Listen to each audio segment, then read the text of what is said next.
सीताराम। आज मैं सुंदरकांड की श्रृंखला में सुंदरकांड भाग प्रथम के साथ आप लोगों के बीच में उपस्थित हो रहा हूँ। सुंदरकांड बड़ा ही अद्भुत कांड है रामचरितमानस का, और सभी लोग बड़े भाव से सुंदरकांड को पढ़ते हैं।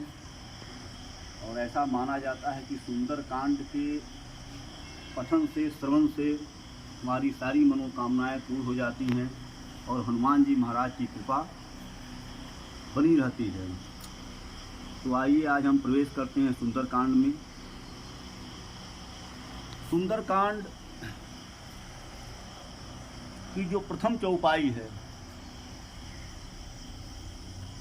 जामवंत के बचन सुहाए, सुन हनुमंत हृदय अति भाए। यही से सुंदरकांड शुरू होता है। तो जामवंत जी ने हनुमान जी से कुछ कहा, और जामवंत जी ने क्या कहा कि जामवंत जी ने हनुमान जी को उनके बल का याद दिलाया। उन्होंने समुद्र के उस पार जाना है, माता सीता का पता लगाना है, तो सारे लोग असमर्थ हो गए कि हम जा नहीं सकते हैं। तो जामवंत जी उसमें सबसे श्रेष्ठ हैं, सबसे वयोवृद्ध हैं।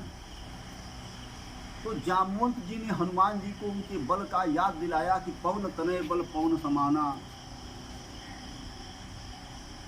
कि तुम पवन के पुत्र हो, पवन के समान वेग वाले हो। राम काज लग तो अवतारा, और राम के काम के लिए तुम्हारा अवतार हुआ है। तुम बल के निधान हो, बल बुद्धि के निधान हो, क्यों चुपचाप बैठे हुए हो? अपने बल को याद करो। तुम्हें लंका में जाना है और माता सीता का पता लगाना है। और जब जामवंत जी ने इस प्रकार से हनुमान जी को याद दिलाया, तो हनुमान जी को अपने बल का याद आ गया। और जब हनुमान जी को, महाराज को अपने बल का याद आया, तो हनुमान जी का शरीर, विशाल शरीर के साथ हनुमान जी का हो गया। और हनुमान जी ने जामवंत से कहा कि बताओ हे जामवंत, मैं क्या करूं? मैं जाकर के अभी रावण को मार दूं, या उस त्रिकूट पर्वत को पलट दूं? और जब जामवंत जी ने हनुमान जी के उस विशाल स्वरूप को देखा, तो जामवंत जी हाथ जोड़ करके कहने लगे कि हे महावीर, हमें प्रभु राम ने ऐसी कोई आज्ञा नहीं दी है कि हमें लंका में जा कर के रावण को मार देना है या वहाँ पर भारी तबाही मचा देनी है। हमें सिर्फ यह आज्ञा मिली है कि लंका में जा कर के और माता सीता का पता लगा करके आना है, और वह खबर ले जा करके प्रभु तक पहुँचा देना है। उसके बाद प्रभु आएंगे और जो भी करना उनके द्वारा किया जाएगा। तो हमें सिर्फ अपने आराध्य भगवान श्री राम के आदेश का पालन करना है। और जब जामवंत जी ने इस प्रकार से कहा, तो हनुमान जी शांत हो गए, और शांत हो करके और वह हाथ जोड़ लिए, कहे ठीक है, प्रभु की आज्ञा जैसी है, मैं लंका में जाऊंगा और माता सीता का पता लगा करके आऊंगा। और वहीं से सुंदरकांड की शुरुआत हो जाती है। तो जामवंत जी ने जो कहा कि जामवंत के बचन सुहाए, असुन हनुमंत हृदय अति भाए, यहीं से सुंदरकांड शुरू होता है। और इस चौपाई बड़ी गूढ़ चौपाई है। यह चौपाई यह दर्शाती है कि सुंदरकांड क्यों है। यह पहली चौपाई ही अपने आप में एक बहुत बड़ा आदर्श जो है समाज के सामने रख देती है। क्योंकि हनुमान जी एक नौजवान हैं, जिनके पास बल है, बुद्धि है, विद्या है। और जामवंत जी क्या है? जामवंत जी एक वृद्ध व्यक्ति हैं। तो एक वृद्ध व्यक्ति ने एक नौजवान व्यक्ति को से कोई बात कही, कोई सलाह दिया, और नौजवान व्यक्ति ने उनकी सलाह को मान लिया, उनकी सलाह को स्वीकार कर लिया। वो भी उसे बड़ा अच्छा लगा। और उनके एक वृद्ध व्यक्ति के सलाह से एक नौजवान व्यक्ति आगे को बढ़ रहा है। यह चौपाई यह बताती है कि हमारे पास कितना भी बुद्धि हो, कितना भी बल हो, कितना भी सामर्थ्य है, लेकिन एक अच्छा मार्गदर्शक चाहिए, एक अच्छा अगुआ चाहिए। और अगुआ कौन होता है? जिसे समाज का अनुभव होता है, जिसे जो समाज का वयोवृद्ध व्यक्ति होता है, जो समाज में श्रेष्ठ व्यक्ति होता है। तो हमें किसी भी काम को करने से पहले श्रेष्ठ व्यक्ति की राय लेनी चाहिए, और श्रेष्ठ व्यक्ति की राय लेकर के अगर हम आगे बढ़ रहे हैं तो हमें सफलता जरूर मिलेगी। तो पहली चौपाई यह दर्शा रही है कि हमें जीवन में अगर आगे बढ़ना है, जीवन में कितना भी बड़ा लक्ष्य हो, कितना भी लक्ष्य, मतलब हनुमान जी को 100 योजन का समुद्र पार करना है, बहुत बड़ा सामने जो है संकट है। 100 योजन का समुद्र पार करना आसान बात नहीं है, लेकिन उन्होंने जामोन जी से सलाह लिया, और जामोन जी के सलाह लेकर के और हनुमान जी जो है उस समुद्र को पार करने के लिए तत्पर हो गए। तो पहली चौपाई जामवंत के वचन सुहाए, सुन हनुमंत हृदय अति भाए, यह जो है अपने आप में एक बहुत बड़ी बात कहा जाती है। इस चौपाई के माध्यम से गोस्वामी जी ने कहा है। उसके बाद दूसरी घटना कि जब हनुमान जी जब लंका की तरफ प्रस्थान कर गए, जब समुद्र में चल गए, जा रहे हैं, तो समुद्र में एक मैनाक पर्वत है। मैनाक पर्वत ने जब देखा, जब उसको पता चला कि भगवान का दूत महावीर हनुमान जो है लंका में जा रहे हैं माता सीता का पता लगाने, तो मैनाक बहुत परम वैष्णव था, और वह मैनाक समुद्र से निकल करके ऊपर आ गए, और मैनाक ने हाथ जोड़कर कहा कि हे महावीर, आप लंका जा रहे हैं तो आप थके होंगे, एक क्षण मेरे ऊपर बैठ करके विश्राम कर लीजिए। तो हनुमान जी ने कहा कि नहीं, जब तक मैं राम का कार्य नहीं कर लूँगा तब तक मैं एक भी क्षण विश्राम नहीं कर सकता हूँ। राम काज कीन्हे बिन मोहि कहाँ विश्राम। यह चीज़ को दर्शाता है कि अगर हम किसी लक्ष्य की तरफ बढ़ रहे हैं, तो हमें जीवन में कुछ बड़ा लक्ष्य पाना है, तो हमें विश्राम के तरफ ज़्यादा नहीं जाना है। क्योंकि आराम, जब व्यक्ति आराम ढूंढने लगता है तो उसका काम बाधित हो जाता है। इसीलिए अगर लक्ष्य दिखाई दे रहा है, लक्ष्य की तरफ आदमी बढ़ रहा है, तो उसे सिर्फ लक्ष्य दिखाई देना चाहिए, तब तक वह आराम मत करे कि जब तक कि उसे लक्ष्य मिल मत जाए। तो यहाँ पर इससे यह सीख मिलती है कि अगर आप लक्ष्य की तरफ जा रहे हैं, कोई विद्यार्थी है, कोई बिजनेसमैन है, कोई स्पोर्ट में जाना चाहता है, कोई किसी भी क्षेत्र में जाना चाहता है, प्रयास कर रहा है, तो प्रयास करते रहिए, आराम को छोड़ दीजिए, क्योंकि आराम सबसे बड़ा विघ्न दे देता है किसी काम में। तो आराम को छोड़ करके अपने लक्ष्य की तरफ लग जाए तो लक्ष्य हमें प्राप्त हो जाएगा। उसी तरह से जिस प्रकार से हनुमान जी ने मैनाक से कहा कि राम काज कीन्हे बिन मोहि कहाँ विश्राम। देखिए, जब व्यक्ति बड़े लक्ष्य की तरफ बढ़ता है तो उसके सामने बड़ा संकट भी आता है, बड़ी बड़ी परीक्षाएं देनी पड़ती हैं। छोटी परीक्षाओं से आदमी छोटे लक्ष्य को पा सकता है, बड़ी परीक्षाओं से बड़े लक्ष्य को पा सकता है। तो जो बड़े लक्ष्य की तरफ बढ़ रहा है, जिसका लक्ष्य बड़ा है, उसको अपने जीवन में बड़ी परीक्षाएं देनी होंगी। तो जब हनुमान जी लंका की तरफ जा रहे हैं तो देवताओं ने देखा कि हनुमान जी लंका की तरफ जा रहे हैं, बल तो इनके अंदर है, लेकिन क्या बुद्धि भी है? क्योंकि अगर बुद्धि नहीं है तो बल का कोई महत्व नहीं है। बिना बल के, बिना बुद्धि के बल बेकार है। तो देवताओं ने कहा कि इनकी परीक्षा लेनी चाहिए कि इनके अंदर बुद्धि भी है। तो देवताओं ने नागों की माता सुरसा को भेजा और कहा कि आप जा करके और हनुमान जी की परीक्षा लीजिए कि इनके बल की, इनके बुद्धि की, हर चीज़ की परीक्षा लीजिए, क्योंकि लंका में जाना बहुत विकट काम है। लंका, रावण लंका का राजा है। लंका में एक से एक निशाचर हैं कि जो 100 हजार लोगों को एक साथ खा जाते हैं। अगर ऐसे दुर्गम जगह पर जाना है तो बुद्धि और बल की परीक्षा लेना बहुत ही आवश्यक है। तो सुरसा को देवताओं ने भेजा कि सुरसा नाम अहिन कर माता। अहिन मतलब सांपों की माता सुरसा जो है, उसे देवताओं ने भेजा। और जब हनुमान जी जा रहे थे तब तक सुरसा आकर के हनुमान जी के सामने खड़ी हो गई। जब खड़ी हो गई, जब हनुमान जी ने सुरसा को देखा तो सुरसा ने कहा, आज तो देवताओं ने बड़ा अच्छा भोजन भेजा है, आज तो मेरी तबीयत प्रसन्न हो जाए, इतना हट्ठा कट्ठा जो है मुझे आहार मिल गया आज मैं जी भर करके भोजन करूंगी। और उन्होंने कहा मैं तुम्हें खाऊंगी। हनुमान जी ने हाथ जोड़कर कहा हे माता, अभी आप मुझे खाइए मत, मैं बहुत जरूरी काम से जा रहा हूँ, मैं अपने प्रभु श्री राम के काम से जा रहा हूँ, मुझे लंका में जाकर के माता सीता का पता लगाना है। मैं आपसे वचन दे रहा हूँ कि मुझे लंका में जाने दीजिए, और ज्यों ही मैं माता का पता लगा करके आऊँगा और वह समाचार अपने प्रभु तक पहुँचा दूँगा, और उसके बाद मैं आकर के स्वयं आपका आहार बन जाऊँगा।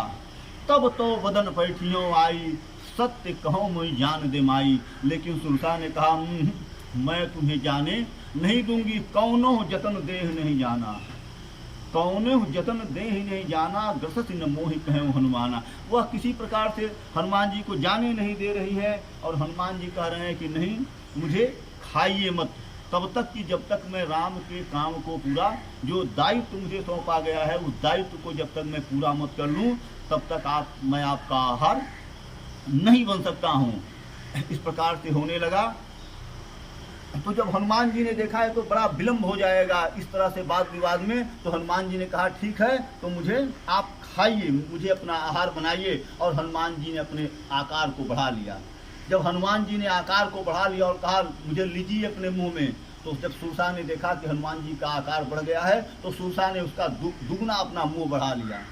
जब हनुमान जी ने देखा और मुंह बढ़ गया है, तो हनुमान जी ने और अपना आकार बढ़ा लिया। और बढ़ाते बढ़ाते जस जस सुरसा बदन बढ़ावा, तास दून कपि रूप दिखावा। उसका दूना 7 योजन के ही आनंद कीना। बढ़ते बढ़ते सुरसा का मुख जो है 100 योजन का हो गया। और जब सुरसा का 100 योजन का मुख हो गया, तो हनुमान जी ने विचार किया कि इतने बड़े मुख को बंद होने में भी समय लगेगा।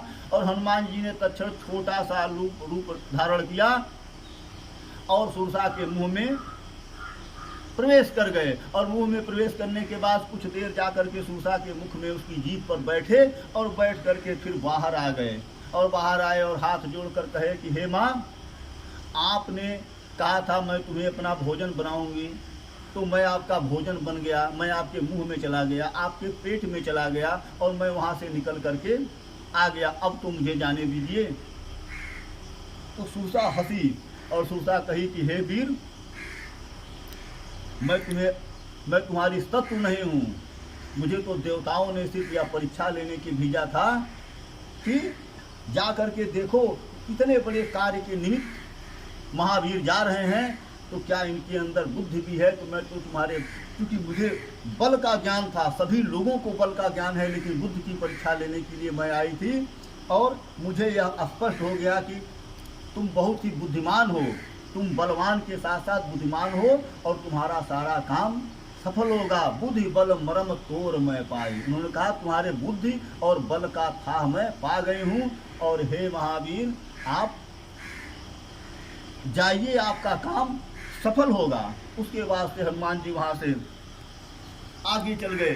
जब आगे बढ़े हनुमान जी, तो जब बड़ा लक्ष्य है, लंका जाना है, तमाम दुर्गम चीजें रास्ते में आ रही हैं। जैसे किसी लड़के को आईएएस की परीक्षा पास करनी है, तो तमाम कठिन कठिन जो है आईएएस निकालना है, तो बड़ी कठिन कठिन परीक्षाएं होंगी, बड़े कठिन कठिन प्रश्न आएंगे, और जब उन प्रश्नों का उत्तर दे करके पास होगा तब जो है, तब आईएएस बनेगा, तब आईपीएस बनेगा। तो उसी प्रकार से हनुमान जी जो लंका में जा रहे हैं, बहुत ही कठिन चीज है। तो रास्ते में समुद्र में एक और राक्षस रहता था, और उस राक्षस की विशेषता क्या थी कि जो भी ऊपर से जो पशु पक्षी जो भी जाते थे आकाश मार्ग से, और उनकी परछाई जब समुद्र के ऊपर पड़ती थी, तो वह निशाचर उस परछाई को पकड़ करके और खींच लेता था, और खींच करके उसको खा जाता था। तो ज्यों ही हनुमान जी की परछाई समुद्र के ऊपर पड़ी, तुरंत उसने हनुमान जी की परछाई को पकड़ लिया और पकड़ करके खींचने लगा। और खींचने लगा तो हनुमान जी समझ गए यह कोई आसुरी शक्ति है। हनुमान जी तुरंत सतर्क हो गए, और हनुमान जी खींचते खींचते चले आए, और ज्यों हुई वह निशाचर के पास पहुँचे, तब तक हनुमान जी ने गदा का प्रहार उसके ऊपर किया, और उस निशाचर का वहीं पर अंत कर दिए। उसके बाद उसको मार करके और हनुमान जी लंका पहुंच गए। हनुमान जी ने लंका पहुंचे, तो उस पर्वत के ऊपर चढ़ करके लंका को देखे तो बड़ी भव्य लंका, रावण की बड़ी भव्य व्यवस्था जो है, हनुमान जी बड़े चकित हो गए, कहे अरे वाह, यहाँ तो बहुत एक से एक वीर, एक से एक योद्धा जो है दिखाई दे रहे हैं। क्योंकि हनुमान जी को यह आदेश था कि आपको सिर्फ माता का पता लगाना है, तो हनुमान जी सोचे कि मैं रात्रि के समय में ही लंका में प्रवेश कर जाऊं, छोटा सा रूप बना करके, किसी से कोई झगड़ा फसाद नहीं होगा, कोई शांति भंग नहीं होगी, और मैं अपना काम करके और माता का पता लगा करके चुपके से निकल आऊँगा। तो हनुमान जी ने क्या किया, हनुमान जी ने छोटा सा रूप बनाए, मशक समान रूप कपिधरी। मशक, कुछ लोग कहते हैं मशक मतलब होता है मच्छर, लेकिन कुछ लोग कहते हैं मशक मतलब होता है बिल्ली का छोटा बच्चा, नवजात शिशु जो होता है उसको मशक कहते हैं। तो लिखा है कि मशक समान रूप कपिधरी, अलंकहि चलहि सुमिर नरहरि। मच्छर के समान या उस बिल्ली के छोटे एकदम छोटा सा रूप बना करके हनुमान जी सोचे कि लंका में प्रवेश करने जाए। तो जब हनुमान जी लंका में प्रवेश करने लगे तो लंका में एक लंकिनी नाम की निश्चरी, वह लंका की मेन पहरेदार थी, जो रात्रि के समय में लंका में मुख्य द्वार पर पहरा दे रही थी। और ज्यों ही हनुमान जी उस मुख्य द्वार के अंदर घुसना चाहे तब तक लंकिनी की दृष्टि पड़ गई, और लंकिनी की दृष्टि जब पड़ी तो लंकिनी ने कहा, रुक जाओ, कहाँ जा रहे हो तुम। हनुमान जी रुक करके देखने लगे। हनुमान जी का छोटा सा रूप लंकिनी विशाल शरीर के साथ वहाँ पर खड़ी थी। हनुमान जी ने कहा, नहीं कहीं जा नहीं रहा हूँ, बस उसी तरह से आया था, सोचा था थोड़ा सा घूम फिर के देख लूँ। उसने कहा, घूम फिर करके देखोगे, अभी मैं तुमको घुमा रही हूँ। कहा, जानते हो मैं कौन हूँ? मेरा नाम लंकिनी है और मैं यहाँ की मुख्य पहरेदार हूँ, चीफ सिक्योरिटी ऑफिसर मैं हूँ। और मेरा काम क्या है कि जो लंका में जो चोरी से घुसने का प्रयास करता है उसको मैं पकड़ करके खा जा रही हूँ। मोर आहार जहाँ लग चोरा। उसने कहा, मेरा आहार चोर है और तुम इस समय लंका में घुसपैठ कर रहे थे, तुम चोर की तरह से लंका में घुस रहे हो, इसलिए मैं तुमको पकड़ करके खाऊंगी। हनुमान जी ने कहा, खाओगी? तो कहे तो हनुमान जी ने कहा, तो ठीक है, तब खा लो। लंकिनी हनुमान जी को खाने के लिए बढ़ी। हनुमान जी के जो ही वो हनुमान जी के मुख के पास पहुंची, अब मुख को अपने हनुमान जी की तरफ ले गई। हनुमान जी ने झपट करके एक मुष्टिका लंकिनी के मुंह पर जो है मारा। और जब मारा तो मुठिका एक महाकपिहनी और रुधिर बमत धरनी धनमणि। एक ही मुष्टिका में लंकिनी मुंह से खून फेंकते हुए और गिर गई, और गिर करके और तड़प करके फिर जब उठी तो हाथ जोड़ करके बोली, कही, मैं समझ गई आप सामान्य व्यक्ति नहीं हैं। आप, क्योंकि जब ब्रह्मा जी रावण, कुंभकर्ण और विभीषण को वरदान दे करके जा रहे थे और जब मुझसे मुलाकात हुई थी और उन्होंने जब मेरा परिचय जाना तो उन्होंने मुझे गुप्त बात बताई और कहा था कि जिस दिन बंदर के मारने से तुम मूर्छित हो जाओगी, जिस दिन बंदर के मारने से तुम्हारे मुंह से रक्त निकल जाएगा, उस दिन समझ लेना कि लंका का विनाश अब होने वाला है। तो इसलिए तात मोर अति पुण्य बहुता। क्या कर रही है? तात। लंकिनी कर रही है तात हनुमान जी को, क्योंकि उसे ज्ञान हो गया कि ये सामान्य व्यक्ति नहीं है, राम सामान्य व्यक्ति नहीं है, राम का दूत जो है सामान्य व्यक्ति नहीं है। तो कहे, तात मोर अति पुण्य बहुता, देखहु नयन राम कर दूता। कहीं आज मेरा बहुत बड़ा पुण्य हुआ कि मैंने भगवान प्रभु श्री राम के दूत का दर्शन कर लिया, मैं धन्य हो गई। और हनुमान जी ने उस लंकिनी को परम गति दे दिया। और परम गति देने के बाद हनुमान जी ने, लंकिनी ने कहा, जाइए आप लंका में प्रवेश करिए, अब आपको कोई रोकने वाला नहीं है। प्रविष्ट नगर की जय सब काजा, हृदय राखी कौशलपुर राजा। कहीं जाइए, अपने आराध्य प्रभु श्री राम को अपने हृदय में धारण करिए और लंका में जाकर के अपने सारे कार्य को संपन्न करिए। और उसके बाद से फिर हनुमान जी वहाँ से सूक्ष्म रूप धर करके और लंका के अंदर प्रवेश कर गए। और जब लंका के अंदर हनुमान जी गए तो हनुमान जी अब लंका से परिचित नहीं थे। लंका का अंदर कहाँ हनुमान जी, इधर उधर हनुमान जी लगे ढूंढने, माता को पता लगाने।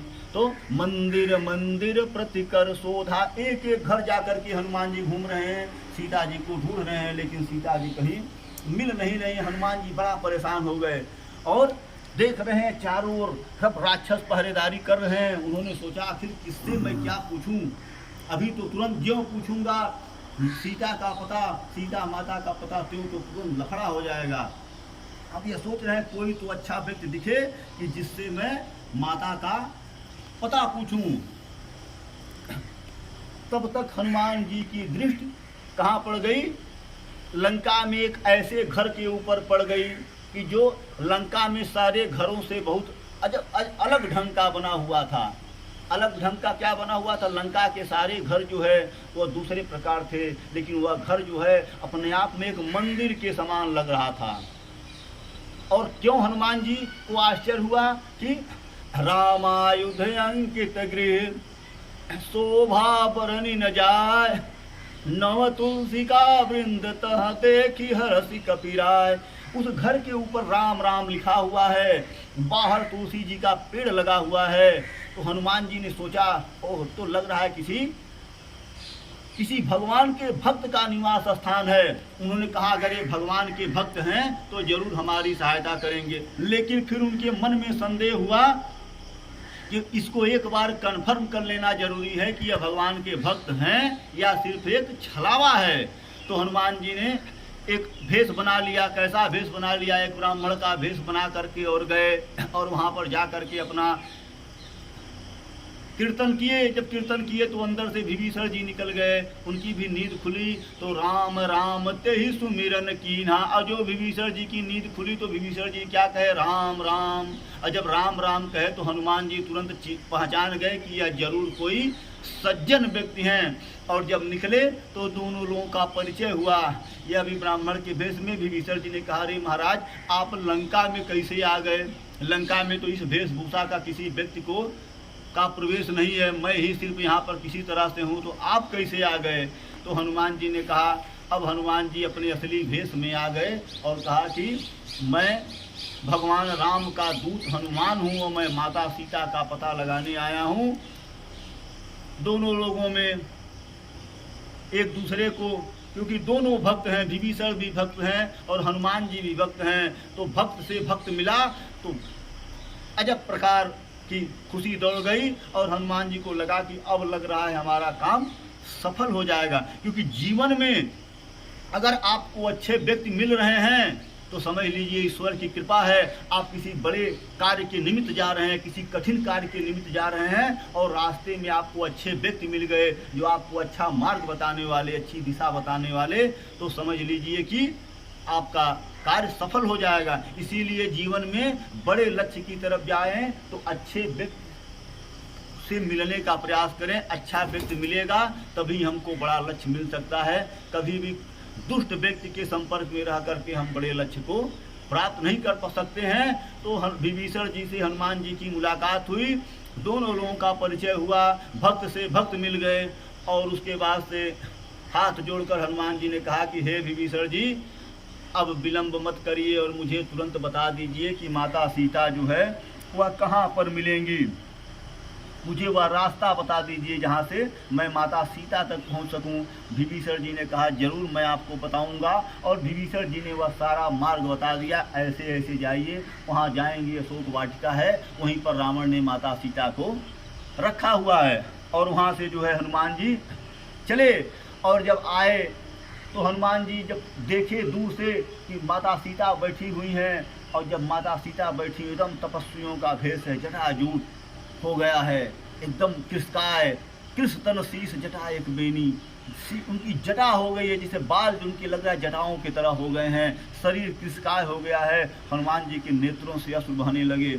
लेकिन इन्होंने सोचा कि कैसे जाऊं, मैं तो बंदर हूं, क्या बतलाऊंगा कि प्रभु मेरे मानव और मैं बंदर कैसे अपना परिचय दूंगा। यही सोच करके और हनुमान जी जा करके और अशोक के पेड़ के ऊपर चढ़ करके और बैठ करके विचार करने लगे कि कैसे क्या बताऊं। अंगूठी हाथ में लिए हुए हैं, नेत्रों से जल बरस रहा है और हनुमान जी ऊपर बैठे हुए हैं। वात्सल्य जैसे एक बच्चा, एक छोटा बच्चा अपने माँ को देख करके और प्रेमातुर हो जाता है, उसी प्रकार से हनुमान जी की दशा हुई है।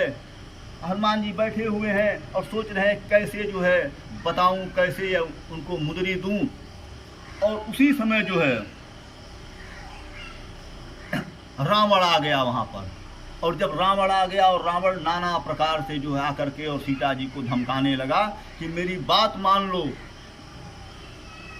और मेरी रानी बन जाओ, नहीं तो खैर नहीं है। और सीता जी जो है उसकी तरफ देख नहीं रही हैं। सीता जी नीचे किए हुए हैं और सीता जी ने एक तिनके को हाथ में उठा करके और तिनका को रावण की तरफ करके और सीता जी रावण से बात कर रही हैं। रावण तमाम प्रकार से सीता जी को धमका रहा है। उसके साथ में तमाम राक्षस, तमाम राक्षसी हैं और सारे लोगों से कह रहा है कि इसको जबरन जो है।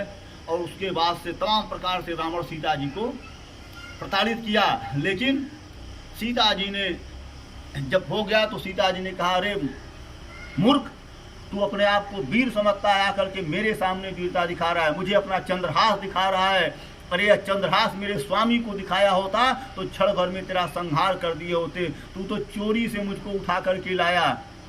तू जानता है कि तू क्या है और मेरे स्वामी का है? कहा, तू सूर्य, मेरे स्वामी सूर्य के समान है और तू जुगनू के समान है। आप ही सुन खद्दोत सम राम ही भानु समान, अब परुष वचन सुन काढ़ यस बोलात खिसियान। जब ऐसा सुना रावण ने, सीता जी ने कहा, तो रावण जो है मारे गुस्से के जो है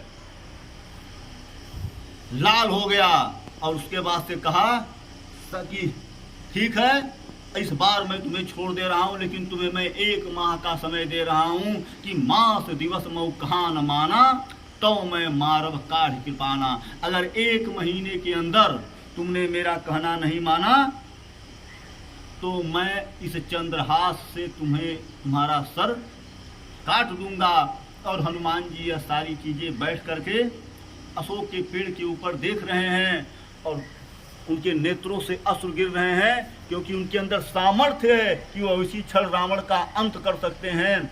लेकिन बल है, बल अपनी मर्यादा में है और बल का उपयोग तब तक होता है कि बल जब अपनी मर्यादा में रहे। नदी अपनी मर्यादा में, समुद्र अपनी मर्यादा में, पहाड़ अपनी मर्यादा में, धरती अपनी। कहा गया है कि जहाँ पर शक्ति होती है, जहाँ पर बल होता है, वहाँ पर मर्यादा होती है। और जहाँ पर मर्यादा नहीं है वहाँ पर वह बल नष्ट हो जाता है, वह शक्ति नष्ट हो जाती है। हनुमान जी बलवान हैं, बुद्धिमान हैं, सामर्थ्यवान हैं, लेकिन मर्यादा में हैं। प्रभु की आज्ञा है कि सिर्फ सीता जी का पता लगाना है, इसीलिए हनुमान जी चुपचाप पेड़ के ऊपर बैठे हुए हैं। क्रोध आ रहा है कि रावण को इसी क्षण पकड़ करके और मार डालूं, इसकी मुट्ठी, उसके 10 सिरों को पकड़ करके उखाड़ दूं। लेकिन हनुमान जी मर्यादा में है, सोच रहे हैं मर्यादा नहीं, किसी भी तरह से मर्यादा भंग नहीं करना है। ये सिखाता है कि अगर आपके पास बल है, आपके पास बुद्धि है, आपके पास सामर्थ्य है, तो अपनी मर्यादा बना कर रहिए, मर्यादा को मत तोड़िए, क्योंकि मर्यादा टूटने के बाद ये सारी चीजें अपने आप समाप्त हो जाती हैं। ये सुंदरकांड का प्रथम भाग है। इसके बाद सुंदरकांड के 5 और भाग 2, 3, 4, 5 के साथ मैं आप लोगों के बीच में आऊँगा और उसके आशय की, उसकी कहानी को मैं आप लोगों के सामने रखूँगा। आप लोग इसको देखिए और अगर अच्छा लगे, जो भी आप लोगों का सुझाव हो, हमें कमेंट में ज़रूर दीजिए। जय जय सीताराम।